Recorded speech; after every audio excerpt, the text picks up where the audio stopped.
We're going to be studying the 18th chapter of Revelation.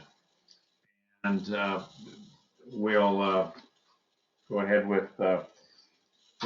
Let me start with the blessing. Baruch atah Adonai Eloheinu melech haolam, asher kidshanu b'mitzvotav v'tzivanu la'asok b'divrei Torah.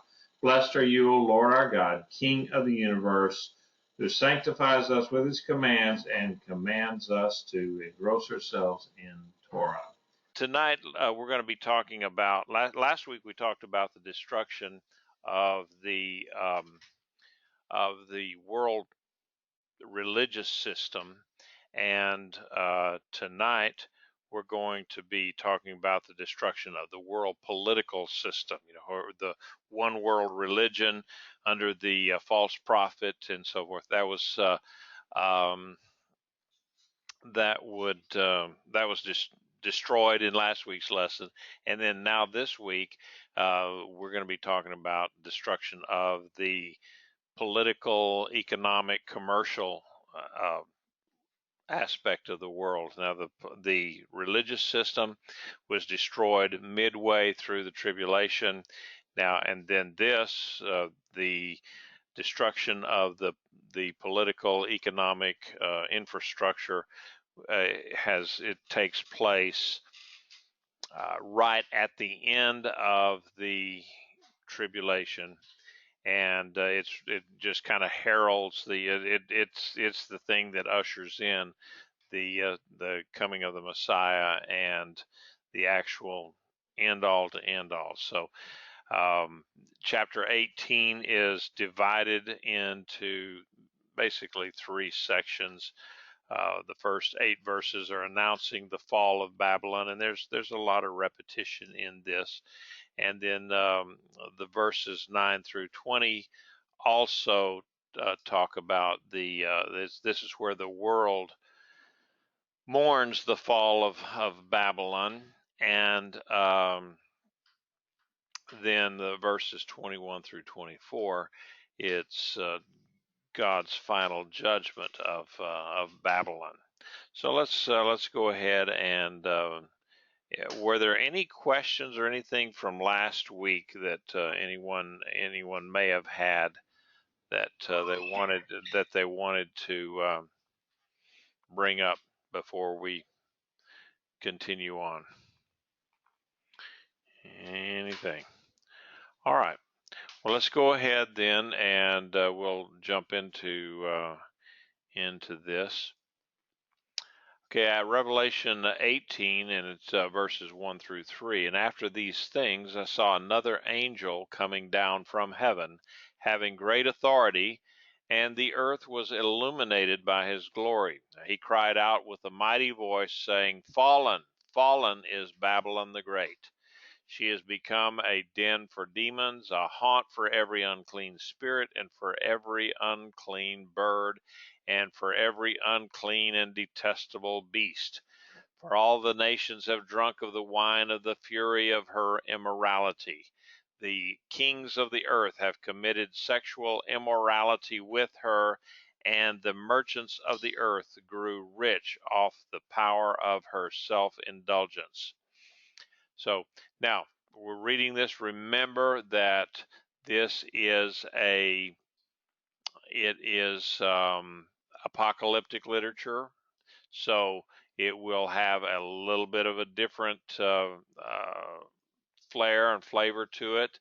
It's a lot of it is going to be figurative instead of literal, but I think we can pick up the pieces on that. So going back again, this is a little bit like last week we talked about who or what is Babylon. And to John, Babylon was Rome. I mean, there's no mistaking that when he was talking about Babylon, that it was Rome, the Roman Empire. That was the major culture of the day. Now, today, Babylon, it's certainly, it's not Rome. Rome is not the culture of the day. Some would argue maybe that it is could be New York, but I think it's more more than that. I'm not sure that it. I think it probably, when we talk about Babylon, it's probably a connection of cities all over the world. Um, that nowadays, with communications and the internet and all of this stuff, uh, we see that there's the you can conduct business just about anywhere in the world. It's like, on a small scale, it's like me right now doing this class um, from my daughter's house. I could do it from my house if I had a good internet connection. I normally do it from a friend's office. So we um, that we're all connected. So this one world religion was, I believe, instead of being centered in like one city, it was more of a, we had talked about the one world religion possibly being Islamic in nature because of the vast spread of Islam all over the world, and the idea that John had seen this 666, which is very similar in the Greek Codex to the symbol of Islam that a lot of these guys will wear as a headband or an armband. So that the idea that the one world religion is going to be centered in one place. If it was Islam, it would probably have been centered in Mecca, Medina, someplace in Saudi Arabia. But we just don't know at this point how that what that's going to look like. And this week we're going to be talking about the kind of the other side of Babylon, the political, economical, the socio-economic, the political side of things. And again, that could be centered just about anywhere in the world. I had a discussion with someone just this week, well, right after the service on Saturday, who was asking about this end time business, and whether, who was what about the United States, and isn't New York the great Babylonian whore? And I says, I don't think you could, maybe it's part of it, but I'm not real sure that you could really point to New York and say, yes, that's going to be the great the whore of Babylon. I think it's going to be more of a worldwide system that is interconnected. So let me get to some of Michael's uh, comments here. I'm glad to have you back, Michael, instead of wandering around in the woods up north here. Uh, there, Michael and his family are trying to build a homestead up north of Houston, and so they spend a lot of time up there. And that's where they were last week. I find the language Michael's comment. I find the language he uses, John, in Revelation 1-3 is oblique. What does the angel mean when he reports Babylon has fallen? Babylon has already fallen some 600 years earlier. Evidently, Babylon is a metaphor for something else. It would seem that this mysterious metaphor is strangely alive.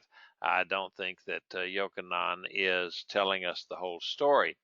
Steve, you see Babylon representing pagan Rome. Why one of the beasts already represents Rome, and why is the one world religion not the Roman Catholic Church? And and he says, okay, he's becoming the new Daniel Boone. All right. Okay, let's get to some of these questions. What does the angel mean when he reports Babylon has fallen? Well, if you look back at the lessons that we've had, this is an instant replay. We've already seen where Babylon has fallen, the Antichrist and the false prophet. They've all fallen. Remember, the end of Revelation is chapter 11. At the there is no more. There is no more anything going on. It all of the chapters after chapter 11, 12 through 22, they are instant replays of what we've already seen as an outline. And so you'll see that if we look back at Revelation 14, 6 through 20, and then Revelation the 15 through 18, we can kind of overlay these things on top of each other. So each time John just gives us a little bit more information as to what is going on. Just he goes into another level of detail. And the idea that yes, this whole thing, Babylon is a metaphor for Rome, because John could definitely not go out and say say all these ugly things about Rome, how it's a den of vipers and all that kind of stuff. It's like someone wanting to run for office in Washington D.C. and he goes around calling it a swamp and so forth, and it's just it would not have been wise for John to say that back in the day, because then he could very definitely have uh, felt some repercussions from that. So when he was talking about Babylon, his audience knew he was talking about Rome. Now, Rome. Let's see, the idea, why was the one world religion not the Roman Catholic Church? Well, if the Roman Catholic Church is going to be the one world religion, they had really better get on the stick, because Roman Catholicism is a its membership is decreasing every year. It's not nearly the religious system that it once was, and so I think that back, I don't know, 40 years ago or so, 50 years ago, when I really became aware of the Revelation teaching and so forth. Yeah, the Roman Catholic Church was the one world religion. The Pope was the Antichrist, and so yeah, that was the popular thought, 40, 50 years ago. I don't see that it is today, because again, the Roman Catholic Church has fallen into decline, and it's fracturing in many ways. The current Pope has really he's caused some division within the Catholic Church, and a lot of people are.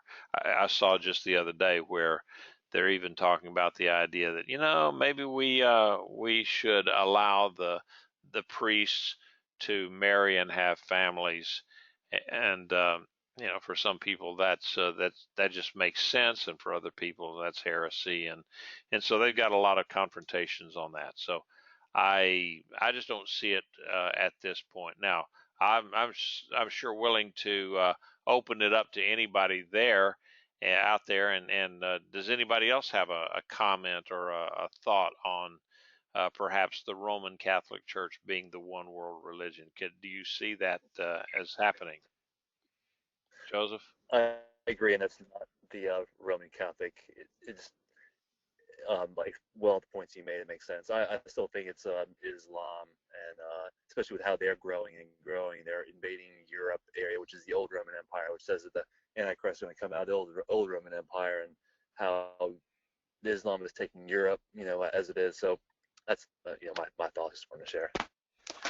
Yeah, I think that's valid. That right now Islam is taking over Europe, and really without firing a shot, they're breeding themselves into control. And that's actually, if you read some of their materials, that is one of their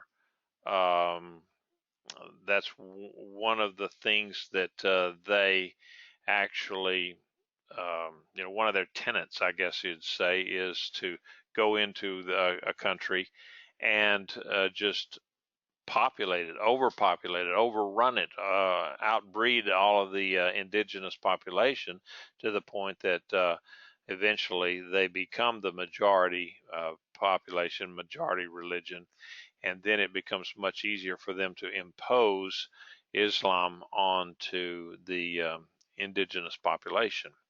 So anyway, let's go ahead. Any other comments before we move on? Okay.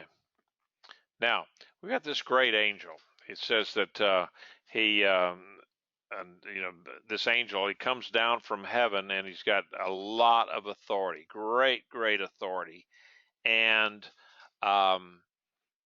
he's got so much power, so much authority that it says that he illuminates the earth. The whole earth is illuminated with his glory, and perhaps it's not his glory as such, but just the reflected glory of God, because he's coming from the throne of God so quickly, and it's I may be reading something into this, but regardless, it says he because of this angel, he illuminates the entire earth.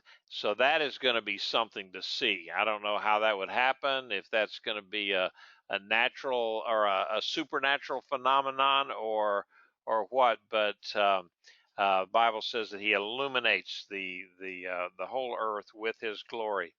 And he cried out in a mighty voice, saying, "Fallen, fallen is Babylon the Great." Now, why would they use say fallen, fallen, or Babylon is fallen, fallen? It's depending on which translation you're looking at. But they use the word fallen twice, one right after the other. And I think probably why it's said like that is it's just for emphasis. A lot of times in Jewish writings, they will say something like that the writer will say something about Jacob and Israel, or Israel and Judah, or something like that.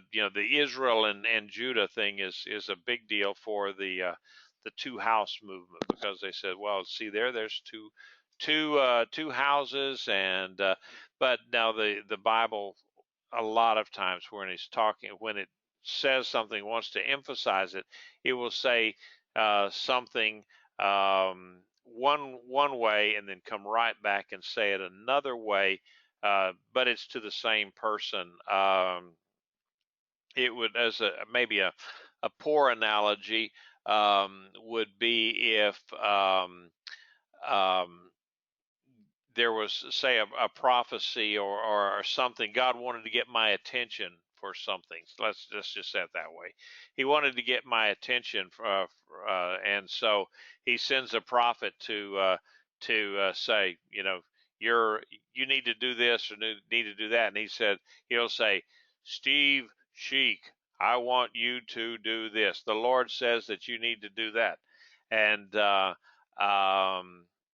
then he says, and yes, I say again, Commander, U.S. Coast Guard, retired, Steve Sheik, I want you to do this. So It's the same guy. I'm the same one. It's just a little different title, a little different name. They might add in my middle name or something like that, and that's what the Bible does. A lot of times, it will say something twice for emphasis and to make sure that people understand that, yeah, this is the real deal. So when Babylon is fallen, it's kind of an emphasis. And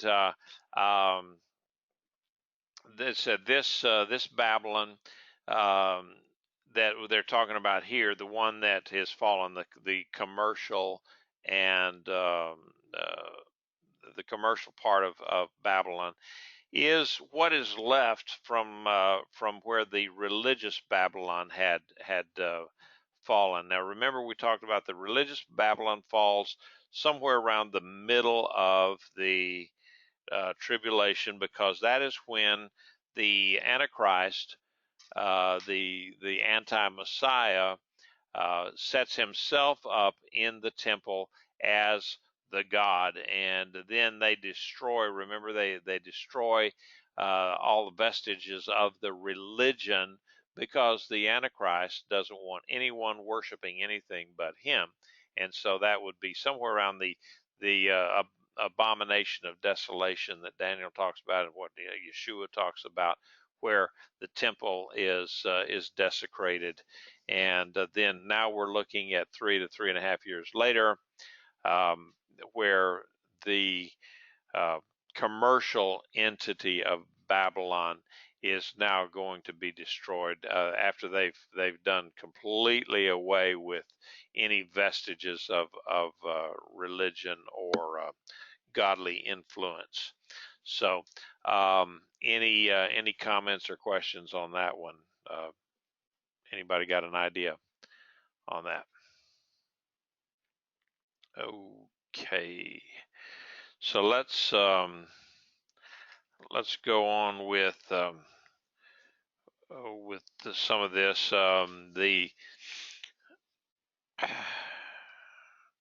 This idea of the Babylon, just to get an idea of what it really was, what it really looked like. These guys had really sold their soul. In a way, I would look at this Babylon here, the socio-political one, to it's the one world religion, one world system, I guess it was, and it's an offshoot, or it came to power through the assistance and help of the one world religion. Now, Michael says he's uncomfortable with assigning a one world system to a single religion. I think we need to look for commonalities among the world's religions and philosophies. That would give us a model which we could use to compare and contrast with God's Torah. This model would enable us to have a standard by which we can measure sin and unrighteousness. Now, I can kind of go along with that a little bit, Michael. Absolutely, that I still think that the major thrust of the one world religion would be Islamic, but at the same time, you see other aspects of ecumenical outreaches at the that, and what they would do is um, would possibly allow other certain vestiges or certain aspects of religions, and so that they all become so diluted and watered down that Islam can possibly go along with that.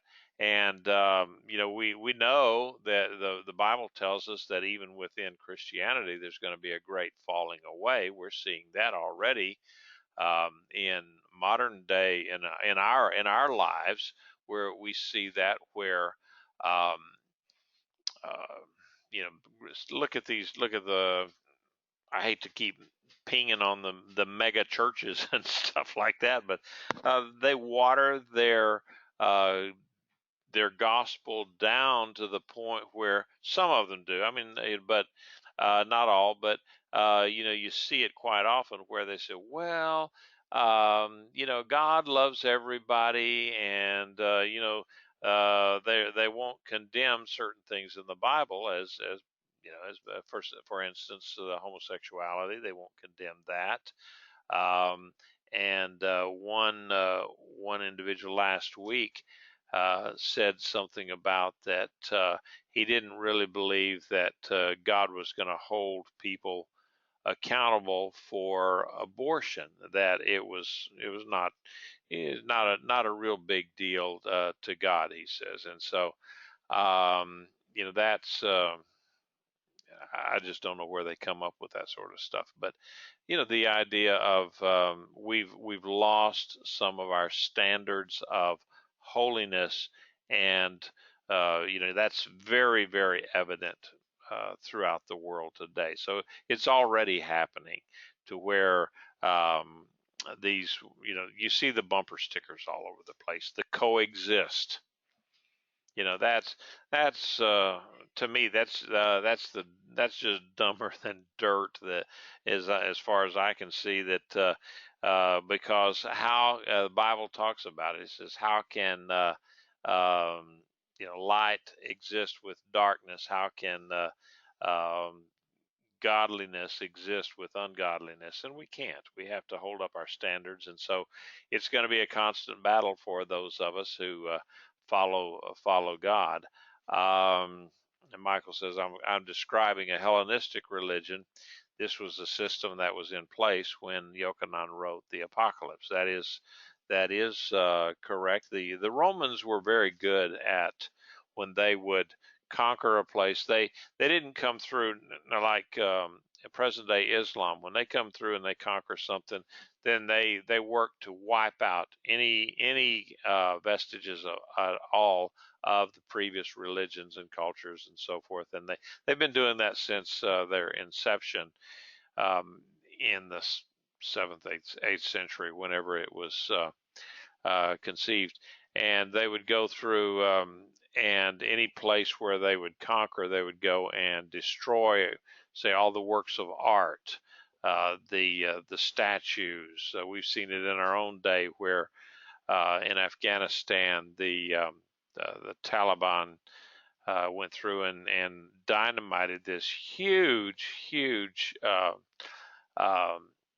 statue that had been there for a couple of thousand years. It was Buddhist, and so they just destroyed the entire thing. But the Romans didn't do that. The Romans would come into a place and they'd look at what the religion was, and they would, as long as it would suit their purposes, then they would accept it and just kind of try to use it for their purposes. Constantine did that with Christianity. He looked at it and says, how can this further cement my hold on the empire? And so he took a lot of the things of Christianity and assimilated those into his own pagan beliefs, and that's why we have the mess today of the Christmas on the winter solstice, or the idea of the birth of the Messiah on the winter solstice, and that fits in quite nicely with the birth of the sun god at the winter solstice. Then the idea of pulling Easter away from Pesach. They did that in an effort to put a further claim on, or to further bolster his empire. So, and I think that you'll see that in the end times, religion will be used in the same way. It will somehow or another, different things to different folks. they'll use religion um, to bolster and usher in this one world political system. We see it even in today's world with secular humanism, the idea that certain political parties in this country voted to not have any mention of God in their platform, and we see they are constantly trying to they're constantly trying to push any kind of religion or any kind of morality out of the conversation. It's kind of backfiring a little bit on them now, looking at, and that when we talk about in the first three verses there of talking about Babylon, you could take Hollywood as kind of a microcosm of Babylon, and look at what is just every day seems like there's a new revelation, a new um, um, accusation from somebody that someone else in Hollywood had committed some kind of a crime against them.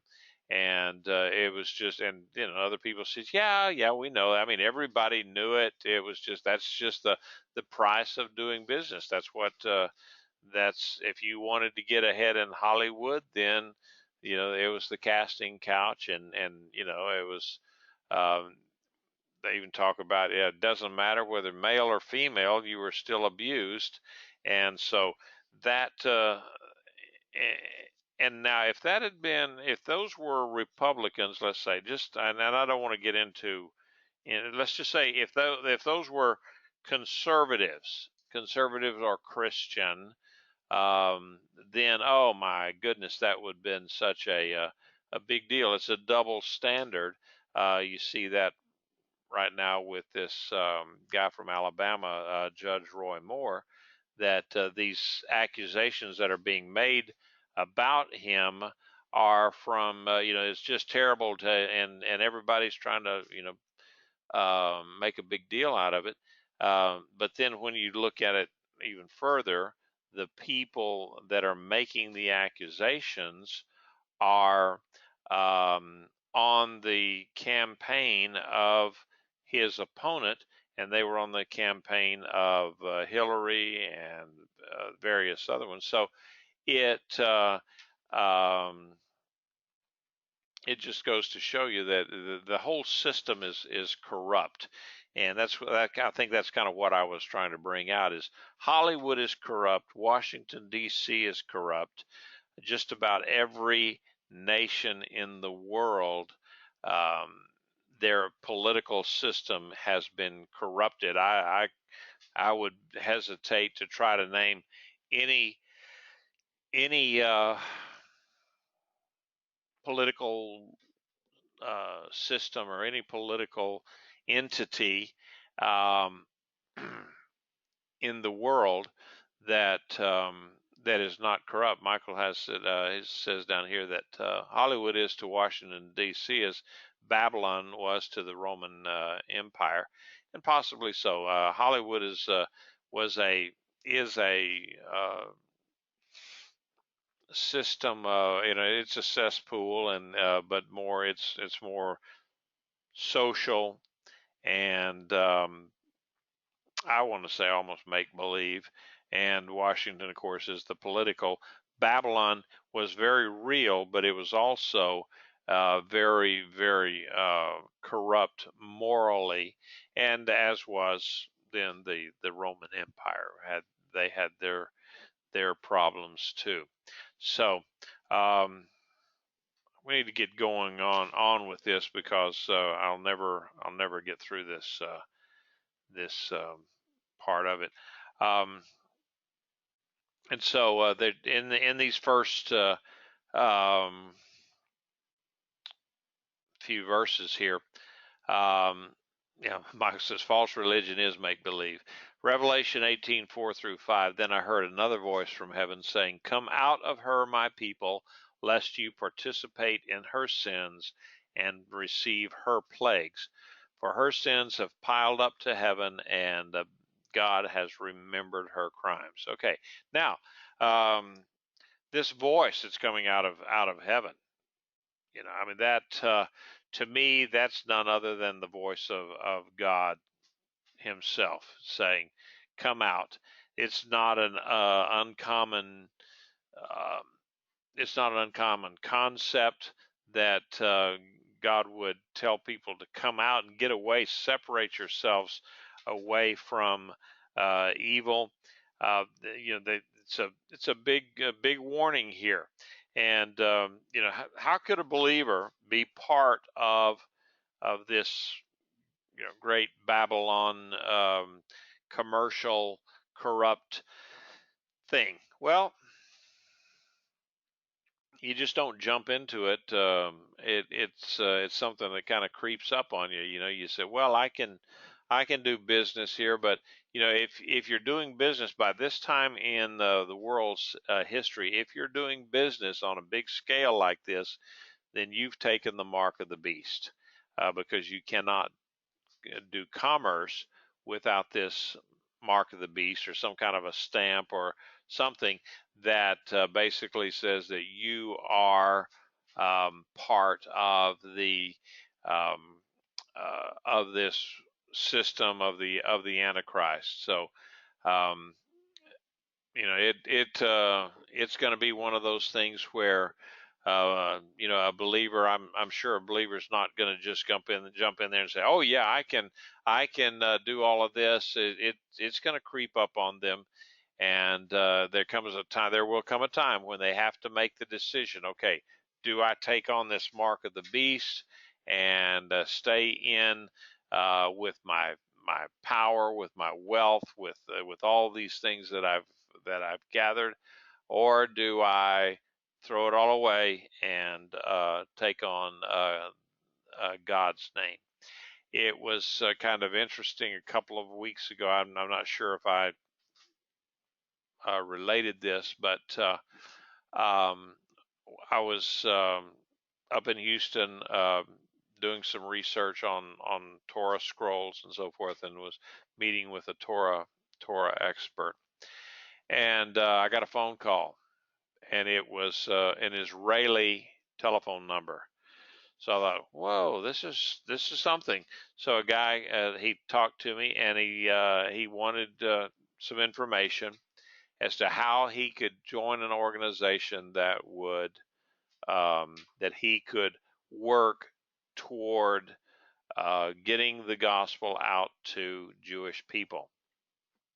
And um, he had to make a choice. He got to the point where he said that in his home in Israel, they said, "Look, you can stay here and you can continue to be blessed in our home and have all of the inheritance and the money and all of that, or if you're going to stay with this idea that Yeshua is the Messiah, then you're cut off. You have to leave. You're kicked out. You're dead to us."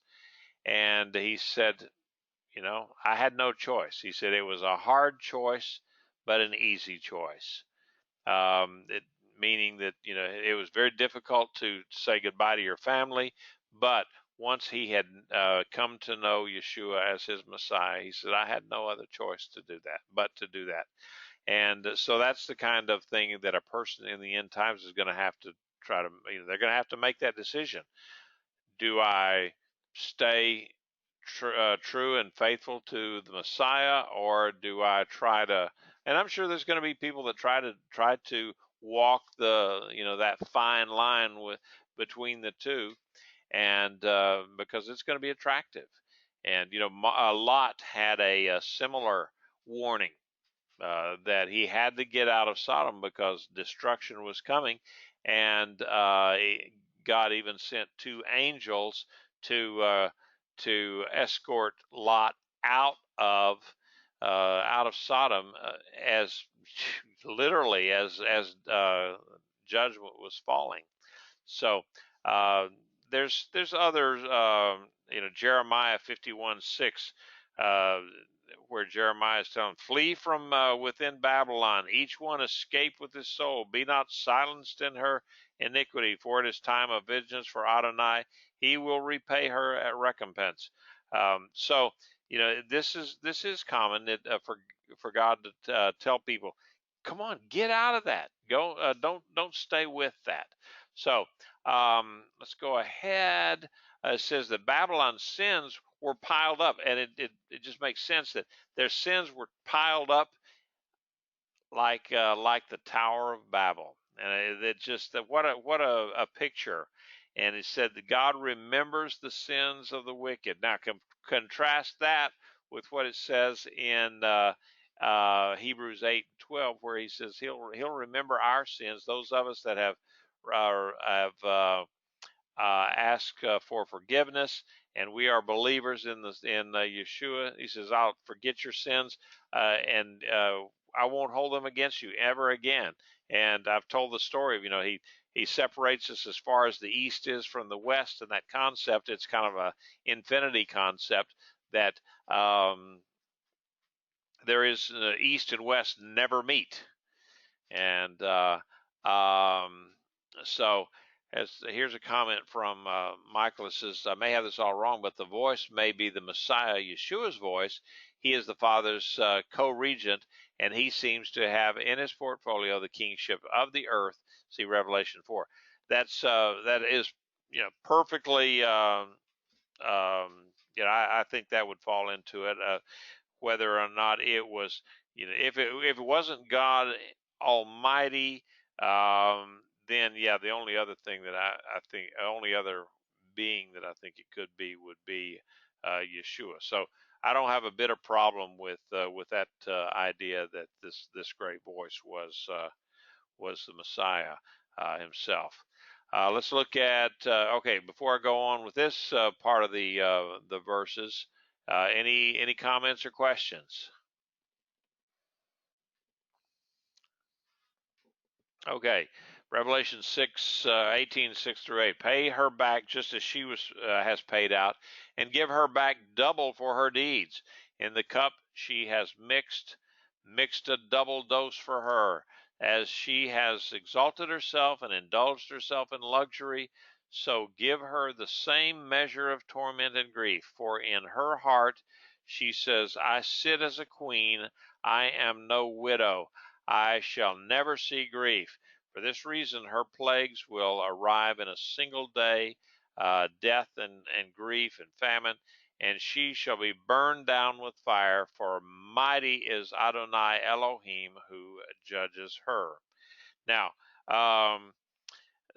this sentence here where it's talk about it being paid back double, what this does, it gives us the idea that okay, Babylon is going to get what she deserves, and the double repayment. If you look in Torah, the Old Testament, and folks that forgive me, I use terms in here because I've got quite a few people who have not been in the Messianic movement or have any Jewish background or anything like that. They're coming strictly from a Christian background. So Old Testament, I'll use some of these terms just to make it easier for all of them. Just you'll need to forgive me on that so that I'm not using the Messianic terms. The Old Testament, the Torah, required double repayment if you had defrauded someone, and so this is what they're going back to, where it's is talking about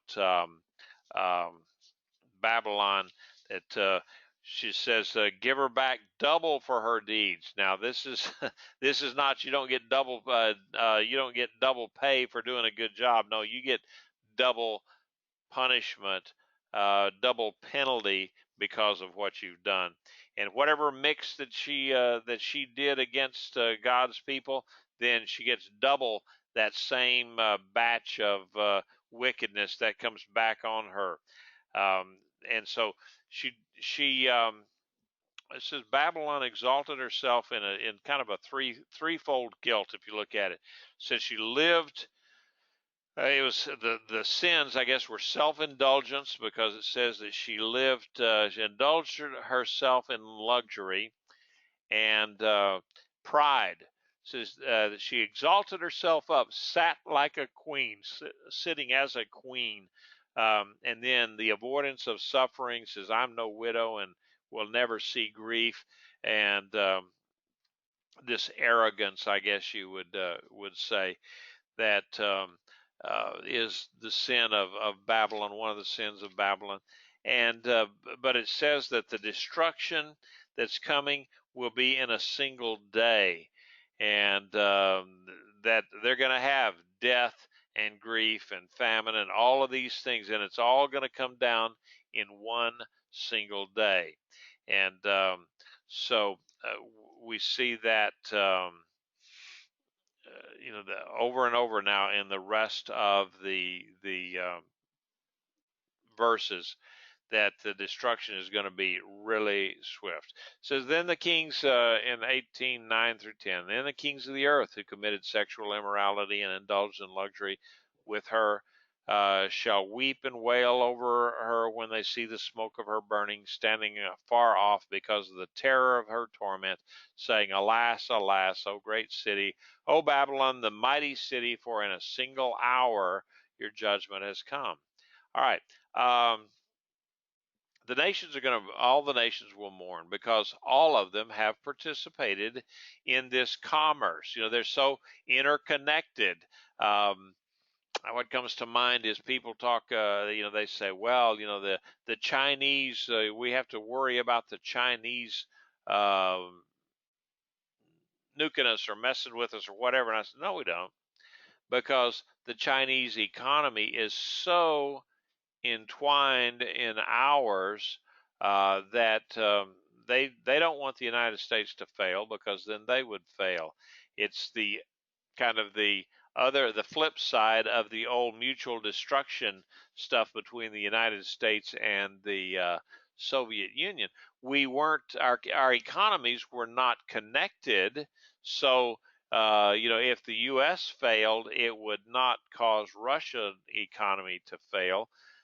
But if they sent nukes over to us, then while those things were on their way, we would have enough warning of it. Okay, we start hitting the nukes and send them over to them. And basically, it was the idea of the mutual self-destruction. So neither one of them, the U.S. nor the Russians, wanted to start that, and so that just basically kept us all safe. So it says here that they were standing afar off. Now this could refer to nuclear destruction. It could very well. I mean, we got look at our crazy world today. You've got the little guy from North Korea, Kim Jong-un, who I cannot for the life of me figure out what his problem is, that he's wanting to go around and say he's going to nuke the United States or nuke Japan or whatever. I mean, what would he possibly gain from it? Because if he did that, again, it would be mutual. I mean, it would be his. I think President Trump said that the retribution he would regret it for whatever was left of his very, very short life. That's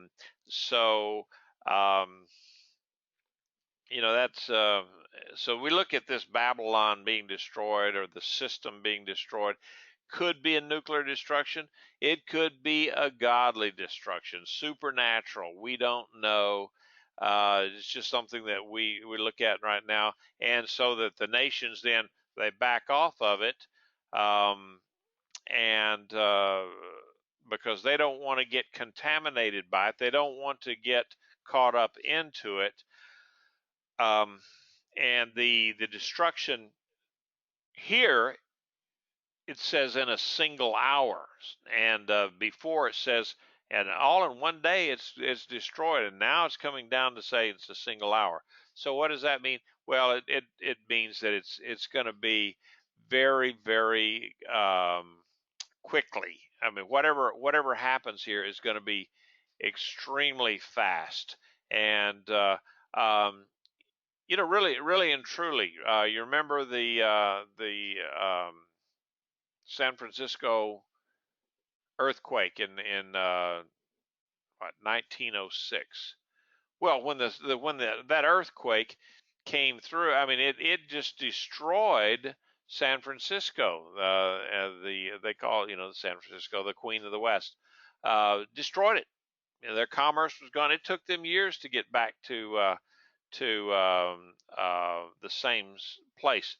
Imagine what would happen if you had an earthquake, a massive, massive earthquake, or not out of the realm of possibility, a volcano, or a super typhoon, or a hurricane come through and hit one of our, hit these major cities, like anything like that, a volcano in the middle of Manhattan. Wow, can you imagine what that would do? And so God can do all of those things, and it can happen very, very quickly. And yes, Revelation, Michael says Revelation 8 through 11. Those are the plagues. Those are the things that are prophesied, that when the trumpets blow, and then you'll see earthquakes and fires and fire raining down from heaven, and just all sorts of things. And so when people say, "Oh yeah, be nuclear this or nuclear that or whatever," I tend to believe that it's possibly going to be something supernatural, so that people will say, "Wow, this is from God." It always kind of, I'm amazed when people you see it on the internet, where people talk about how that they can go in, that the U.S. government is going in and seeding clouds, or doing this and creating this massive hurricane called Harvey, and they're steering it right into Houston so that it would do this or that. I mean, it's foolishness on the highest order, that mankind can steer something of the size of that hurricane. Um, it's just incredible that people would come up with that sort of thing. So I think a lot of this destruction, it's going to be supernatural. It's going to be something that comes from God. Um, Let me go ahead with the verses here, 11 through 17. And the merchants of the earth will weep and mourn for her, because no one buys their merchandise anymore.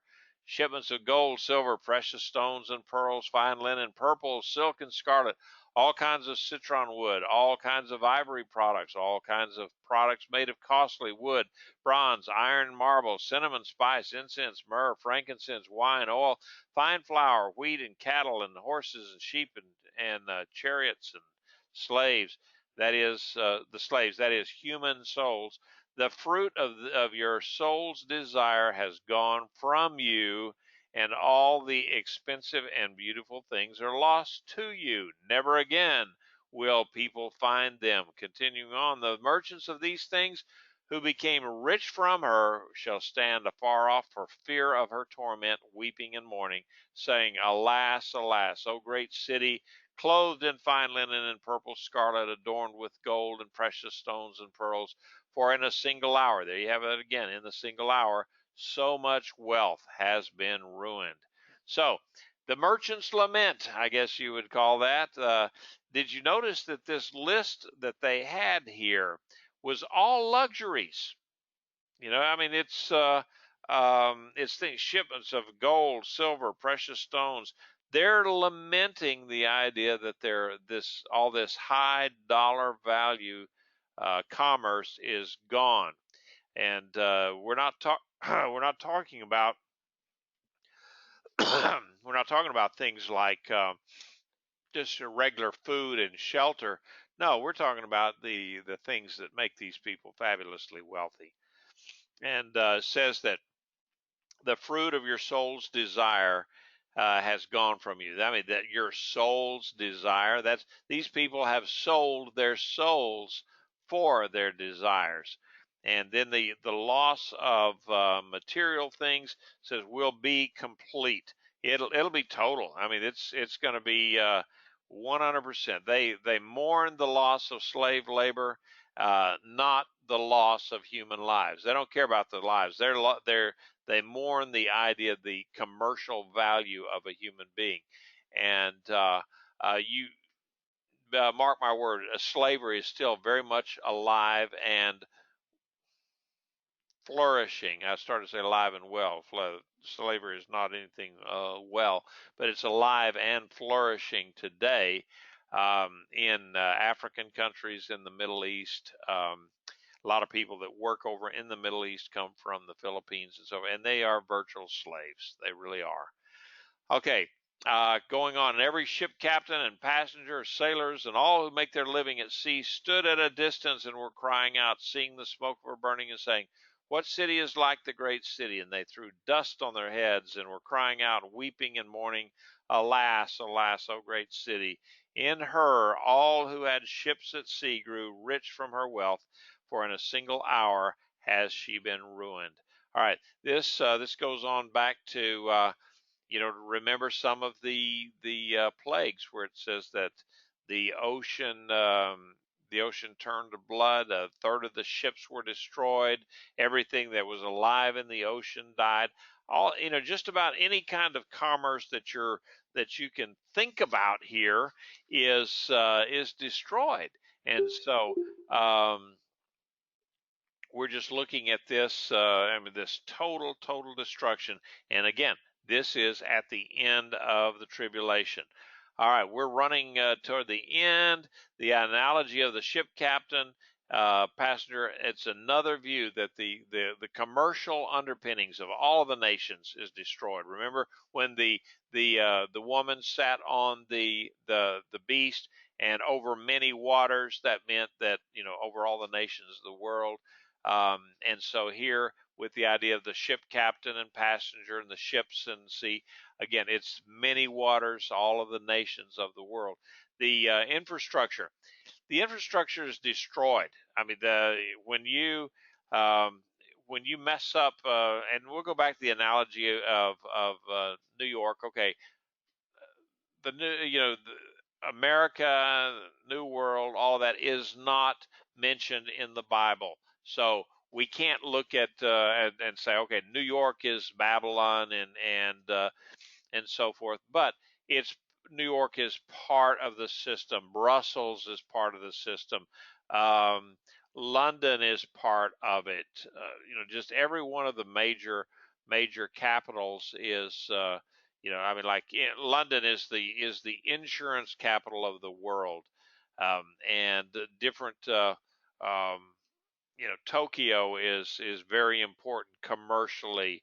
Um, the cities of China can be very, very important commercially.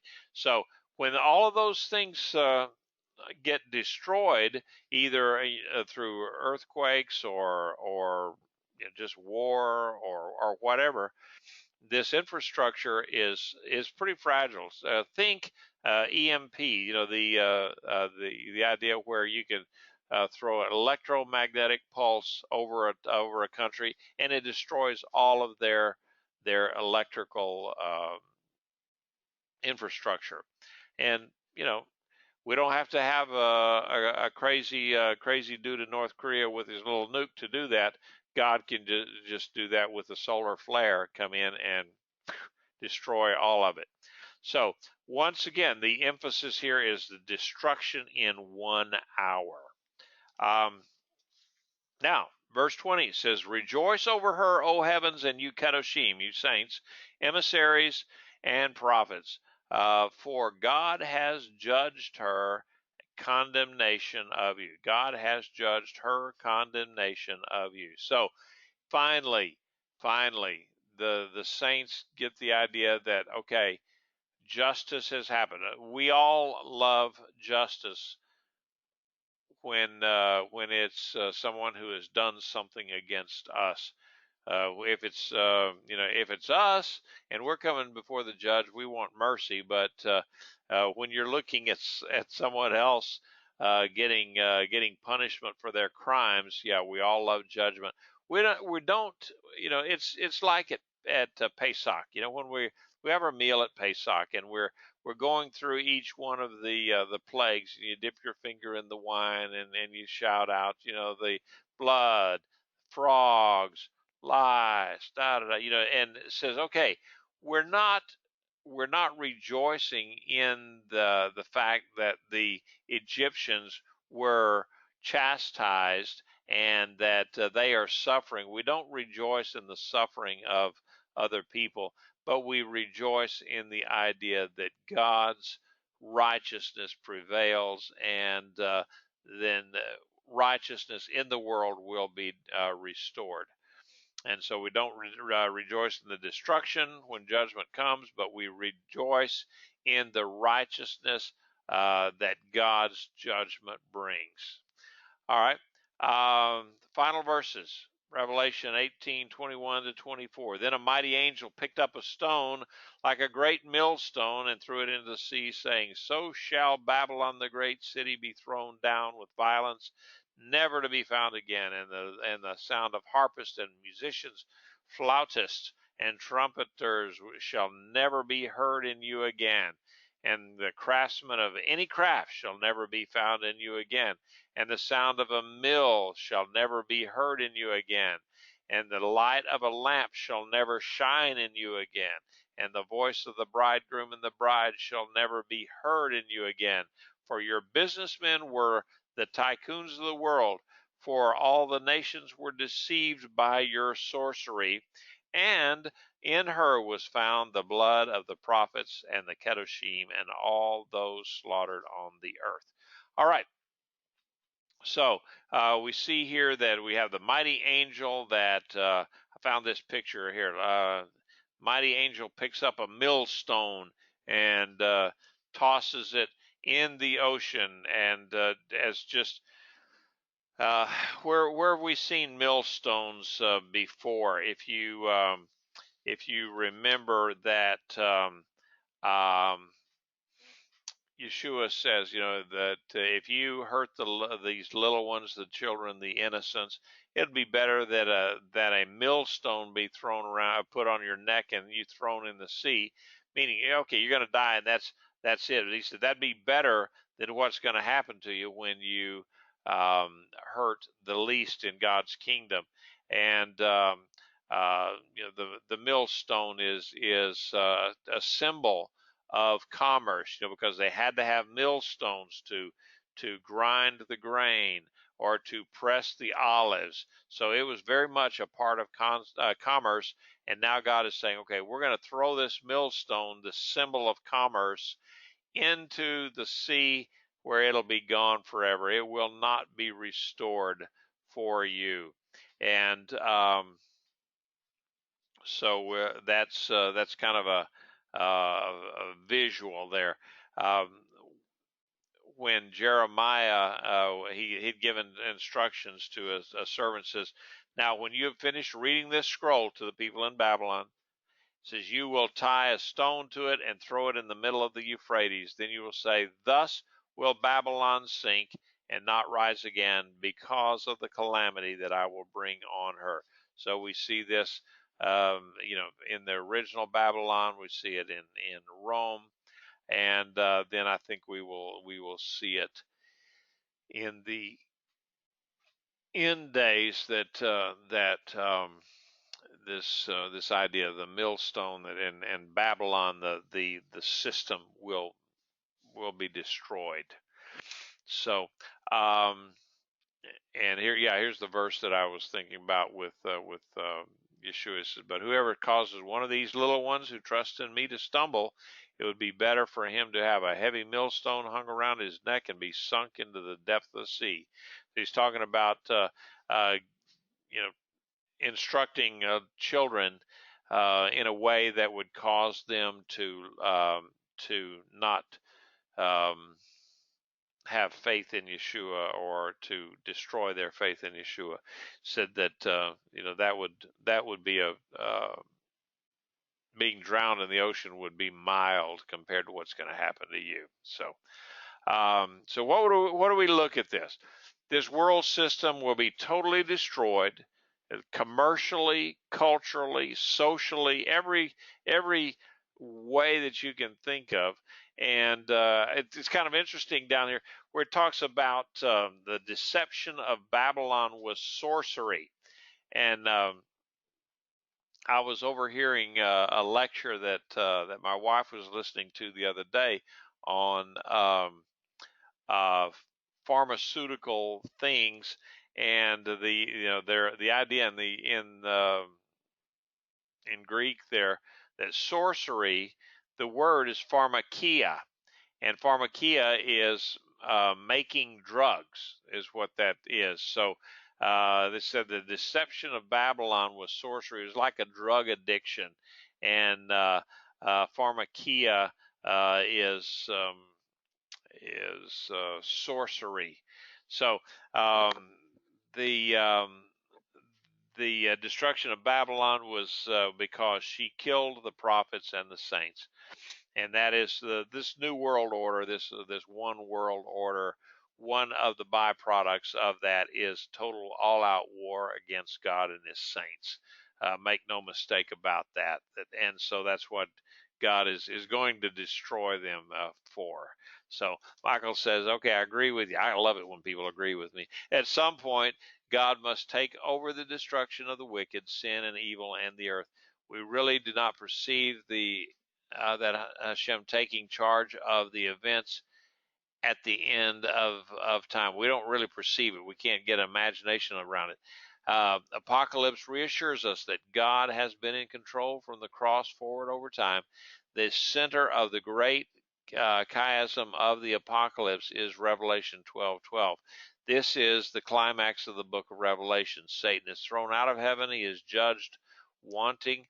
The destruction of Babylon and Rome, while they were important during the eschaton, are, come to think of it, sort of afterthoughts.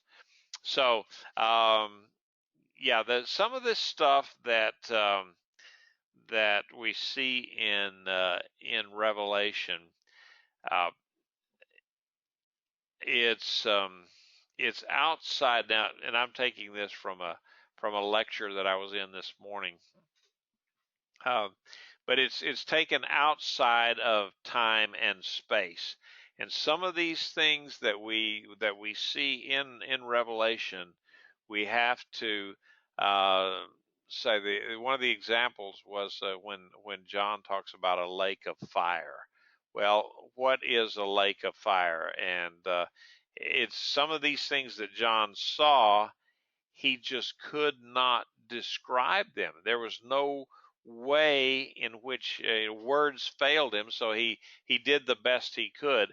And so that's why a lot of these concepts in Revelation are just so tough. We just can't, we can't fathom them because John's language failed him, and then of course if it failed him, then we don't get the full concept either. So anyway, that is chapter 18. And I want to finish, we got, 19, 20, 21, and 22. We got 4 more weeks, and I want to finish this off before the end of the year, and then we will start on something else after the beginning of the year. Now, next week, we will not have a class because I will be up at the regional MJAA conference. I'm teaching up there one of the classes, and that thing runs until late afternoon. And plus, I will be busy with a yeshiva on Friday, and then teaching on Sunday, and so forth. So it just yeah, I don't know where I'll be, what I'll be doing. So I thought, well, we'll just not have class next week. I'll send notices out to everyone to make sure that you remember that. But I want, you can look up, if like one lady wrote to me and says, "Hey, you didn't post your stuff last week." And so I said, "Yes, I know I didn't because my computer crashed." But she follows those things. So um, you can go back and look at some of this stuff that we've done in the past if you missed any. And so um, therefore, go ahead and look at that, and I will try to get this stuff out to you tonight. If not tonight, early in the morning. And I know I've got a congregation in Kenya right now that's looking for this stuff. So I'm doing some teaching for some of these folks in Kenya. So, all right, there we go. That is the class. I'm going to go ahead and stop the recording. Shavua told everyone we will see you in 2 weeks. That would be the weekend of Thanksgiving that we will come back. So, um, maybe you can be with us then. Okay.